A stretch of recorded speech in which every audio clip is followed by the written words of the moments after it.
fucking I went absolutely ape shit like. Yeah. And I took the knife off. I can remember he had a leather coat on. And does that open like? Yeah. I can remember ripping his leather coat out when I pulled the knife off him like. I pulled it out. I said, look at this, look, rip! And I ripped his leather coat right open. I said, that's dangerous! That is dangerous! Look what it's done! Your throat open, yeah! And I left it on the bonnet laying over the car like, and this bloke was trying to hit me with his Cosh. Fuck me, it felt like a piece of stick like, you know what I mean? A bamboo stick. And I think I just peed off like, he'd taken over. I'd gone into all of my hypos like, you know what I mean? If anything, I was trying to calm myself down because I'd got dangerous. Yeah. Hi everyone, I hope you're all doing well, hope everyone's feeling good. Thank you again to everyone who subscribes. Please hit the thumbs up and please share and comment on the video. So just wanted to talk quickly before I put the video on. I was going to interview my mate who was one of the ones that actually took on Norman that particular day, but he's not available till the weekend, so I couldn't interview him. But I wanted to just say, throughout the interview, me and Norman may be laughing about what happened, but there's a couple of serious issues that went on. The dangerous driving and obviously the knife that was used. Now, I just wanted to say, my friend does not condone that type of behaviour, the dangerous driving and the knives. This all happened when they were late teens, I think, in their late teenage years. And he's now 50. So this is, long way back. And in no way does he condone that. And in fact, his friend actually died a couple of weeks later in a car crash. So, I just wanted to point that out before you watch the video. Anyway, thank you everyone, and catch up soon, yeah. Hi everyone, I'm here with Norman Buckland again, the street fighting legend. Now, there's another story of when Norman fought four men, the four lads in question. One of them was one of my best mates. And they had a road rage thing, didn't they? They were beeping you or something. They were behind me, then they overtook me, then they slowed down, and I tried to, I'd only had a Fiesta 1300, like little poppies, but I had my kid's seat in the back as well, like, you know what I mean? I felt like I was led up the garden path, like, you know what I mean? So I went to overtake them, and they wouldn't let me overtake. And when I went to slow down, they slowed down. And we was coming to bends and everything, like, and they kept me on that side. So I started shouting and screaming, like, what the fuck are you doing? What are you doing? What are you doing? And I tried to slow down, and they'd slow down and let me overtake. But then they'd fasten up. Yeah. And of course, I suppose I must have been worried, like, I was scared, like. If a wife and kids come around the corner and have a car, you're going to kill him, ain't you? Like, you know what I mean? Or you're going to look stupid, like. It made me feel stupid, like. And the beast started coming out, like, he takes over. Once he takes over, I don't like him, he's a fucking horrible, sorry, I don't mean to swear, like, he's a nasty piece of stuff. Well, so you pulled over in a country lane, didn't you? Yeah, and I've got to just say, there was four of these lads, and one of them was one of my very good mates.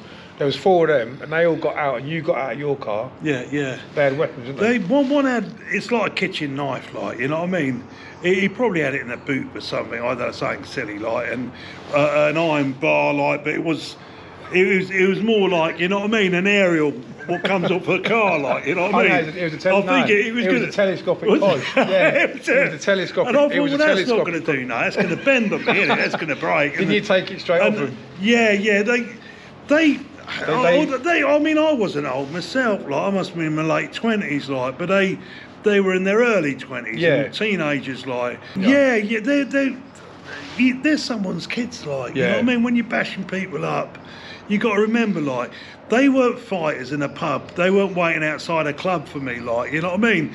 They wasn't mugging some old granny, like, you know what I mean? They wasn't touching no bird up in a nightclub, like, they hadn't raped anyone, like, they were just drivers, like, and they were dangerous drivers, because I believe in a fortnight later, 2 weeks later, the fella, bless him, and I do have, my heart goes out to him and his family, like, he got killed in a car crash where I didn't wish that on no one, like, but I thought if I give him a little telling off, like, you know, they wouldn't frighten people in cars anymore, like, and that was the downfall. Like, you were just defending yourself against them, and you were outnumbered, and Yeah, you had to. But I pitied them when I got out of the car because he'd taken over and I was going beast. fucking yeah. I went absolutely ape shit like. Yeah. And I took the knife off. I can remember he had a leather coat on.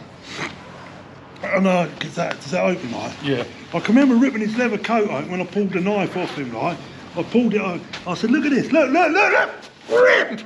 And I ripped his leather coat right open. I said, that's dangerous! That is dangerous! Look what it's done! Your throat open, yeah! And I left it on the bonnet laying over the car like.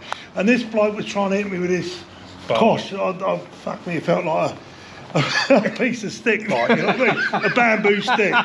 And I think I just peed off like. He'd taken over. I'd gone into one of my hypos like, you know what I mean?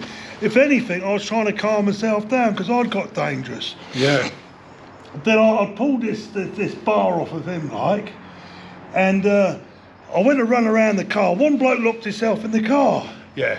And out of all the mentalness and madness, I wouldn't put my fist through the window. Yeah. Because I knew, you know what I mean? You could lose your hand, you know what I mean? And I wouldn't put my fist through the window. But I can remember he had like ginger fat curly hair. And I was going, I'm gonna kill you! And he fucking went as white as a ghost. Next time I see him, you send him in to pick me up at the point. He sent the fella in to pick me up. What happened when I found out that my good mate was one of the ones who had a fight with Norman, I thought it would be funny for to get him to pick Norman up to come to my fight. I didn't tell him it was Norman he was picking up, so he was waiting outside the club, wasn't it? Yeah. And no, you were waiting outside the club, and he came to pick you up, not knowing it was you. And you walked out, and he was like, "Oh no!" Oh no, I see him. He says, "You Norman." But they got on straight away. Yeah, no, I don't hold grudges. You know what I mean? They're youngsters. Yeah. They made a mistake. I tried to put the front because I knew in car crashes and on the road and everything, the others kept running around the car. I was trying to run after them, but I was a big lad, like I'm a big fella, like I was up and puffing after a while, like. And I don't know if they drove off or I think I might have just got. I think they might have just got in the car and drove off. You chased them off. But I kept the bar. I thought it was just I don't know. It was a telescopic Cosh, you told me. Yeah, but I thought it was an aerial from the car. He said it didn't hurt you at all when they hit you with it. No, I knew I must have pissed him off because they hit the car as well. I can remember. Yeah. I beat the car up as well, like, you know what I mean? But I think that's what really upset them. Yeah. But I'm pretty good. I ain't got nothing against them. No, that's all done. That's all history, and it's just people want to hear about the old street fights. But they were quite funny about the old building. So, what have you got to show us? What happened? Like, I said, I was in my little Fiesta 1300 like, and I said it only does about 70 miles an hour, and I said I was trying to overtake them, he wouldn't go no faster, and I tried to slow down, and they slowed down, and I tried to overtake, and they fastened up, and I said I think that the engine was going to blow up in my car like, and I think they were in a way were laughing like. Yeah. And they said, well, what do they do when they pull? I said, look, I got it. I still got it in the house. I said, this metal bar thing and this knife, it was like a spud peeling knife, like, you know what I mean? I said, but I did frighten them. I said, because, I said, it's dangerous on the road. I said, but they're not fighters. They haven't beat a youngster up or like. It was just a spur of the moment fight. Come and look at this dog. Come here. Hey. He good girl. Yeah. Right, thank you, Norm. Appreciate Cheers. that. What I'd like to say to everyone out there, try and love everyone. Try and show a little bit of respect. And we got to get on with this life now, you know what I mean? I ain't got nothing against any religion, any colour. One day we will all be mixed, you know what I mean? All of us, every nationality, every colour, like. And as soon as we grow up and realise that we will be a mixed community worldwide and we'll be one, it's the better. It'd be easier for us all, like. Peaceful positivity. Peaceful positivity. No negative. A lot of love. As we learn that, and I believe that comes from God, yep, the easier life will get. Good man. Hey, all right, mate.